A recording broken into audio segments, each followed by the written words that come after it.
നമുക്ക് ഒരു അതിഥി വീണ്ടും അടുത്തയാൾ അല്ലേ? അതെ, ഒരു ചെറിയ കുട്ടിയാണ്. പേരെന്താ മോളെ? ആമി. ആമി. ആമി മാധവിക്കുട്ടീനെ അറിയോ? വായിക്കാറുണ്ടോ? വായിക്കാറുണ്ട്. അങ്ങനെയാണോ ഈ പേര്? വീട്ടിൽ അച്ഛനും അമ്മയും വായിക്കുന്നവരാണോ? അതെ അച്ഛനമ്മയും വായിക്കുന്നവരാണ്. ആരെ പേരിട്ടെ? അച്ഛൻ. അച്ഛനിട്ട പേരാണ് ആമി. നല്ല പേര്. ആമി എവിടുന്നാണ്? ഞാൻ തൃശ്ശൂർ ജില്ല. എന്താണ് ഐറ്റം? കഥാരചന മലയാളം. കഥ കഴിഞ്ഞോ? മത്സരം കഴിഞ്ഞോ? കഴിഞ്ഞു. ഇന്നലെ കഴിഞ്ഞതാണ് മത്സരം. എന്തായിരുന്നു വിഷയം? വേഗത്തിൽ നീങ്ങുന്ന ഘടികാര സൂചികൾ. എന്ത് ഘടികാര സൂചികയാണ് ആമിയുടേത്? ഞാൻ ഉദ്ദേശിച്ചത് കുറച്ചു കാലത്തൊരു പണ്ടത്തെ ഒരു പത്രമൊക്കെ എടുത്ത് നോക്കിയപ്പോൾ നമ്മുടെ വടയമ്പാടിയിലെ ഒരു ജാതി മതിലിനെ കുറിച്ചിട്ട് വലിയൊരു പ്രശ്നങ്ങളൊക്കെ ഉണ്ടായിട്ടുണ്ട്.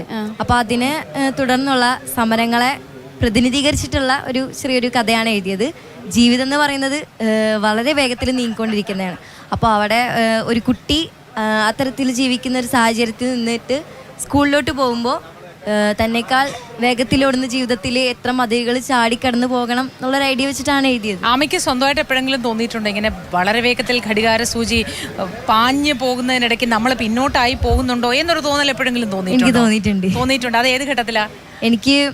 ഞാൻ ആദ്യമായിട്ടാണ് സംസ്ഥാന കലോത്സവത്തിന് വരുന്നത്. അപ്പോൾ കഴിഞ്ഞ കലോത്സവത്തിന് വരുമ്പോൾ എനിക്ക് ഭയങ്കര വിഷമം തോന്നിയിട്ടുണ്ട്. കഴിഞ്ഞ കലോത്സവത്തിൽ ഉപജില്ലയിൽ എനിക്ക് സെക്കൻഡായിരുന്നു കഥാരചനയ്ക്ക്. അത് അപ്പീൽ കൊടുത്തിട്ടും പോയില്ല. അപ്പം എനിക്ക് ഭയങ്കര വിഷമമായിട്ടുണ്ടായിരുന്നു. അതായത് എങ്ങനെ ഇരുന്നാൽ പറ്റില്ല, കഥ മറ്റു നിൽക്കാത്തത് കൊണ്ട് പിന്നോട്ടായി പോകുന്നതാണോ എന്ന് തോന്നിപ്പോയോ? കഥ എപ്പോഴാണ് എഴുതി തുടങ്ങിയത്? ഒരു 4ാം ക്ലാസ് തുടങ്ങുമ്പോഴാണ് വായിക്കാൻ തുടങ്ങുന്നത്. ഏറ്റവും ഇഷ്ടം വായിക്കാൻ കഥകളാണോ? എന്താണ് വായിക്കാൻ? നോവലുകളാണ് കൂടുതൽ വായിക്കാൻ ഇഷ്ടം. ആരുടെയാണ് ഏറ്റവും പ്രിയപ്പെട്ട എഴുത്തുകാരൻ? മാർക്കസ്. ഏതാണ് ഏറ്റവും അദ്ദേഹത്തിന് ഏറ്റവും ഇഷ്ടം?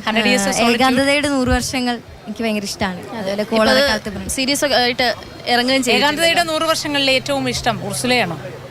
എനിക്ക് ഏറ്റവും ഇഷ്ടം ഫെർമിന ദാസെ അല്ലല്ല ഉർബിനോനാണ്. എന്തുകൊണ്ടാണ് ഇഷ്ടപ്പെട്ടതെന്ന് ചോദിക്കുന്നില്ല, കാരണം അതൊക്കെ ഒരുപാട് പറയാനുണ്ടാവും.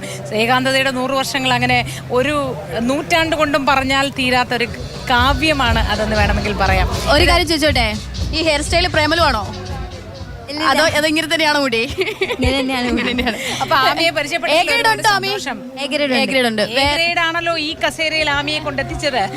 അല്ല, ഇവിടെ എല്ലാവരും നമുക്ക് തുറന്നിട്ടിരിക്കുന്ന ഒരു വേദിയാണ്, എല്ലാവർക്കും വരാം. അപ്പൊ ആമിയെ പരിചയപ്പെട്ടതിൽ ഒരുപാട് സന്തോഷം. പ്രേക്ഷകർക്കും ഐറ്റം ഉണ്ടോ കയ്യിൽ? ഇപ്പൊ നാടകമുണ്ട്. പെർഫോം ചെയ്യാൻ എന്തെങ്കിലും ഉണ്ടോ നമ്മുടെ പ്രേക്ഷകർക്ക് വേണ്ടി?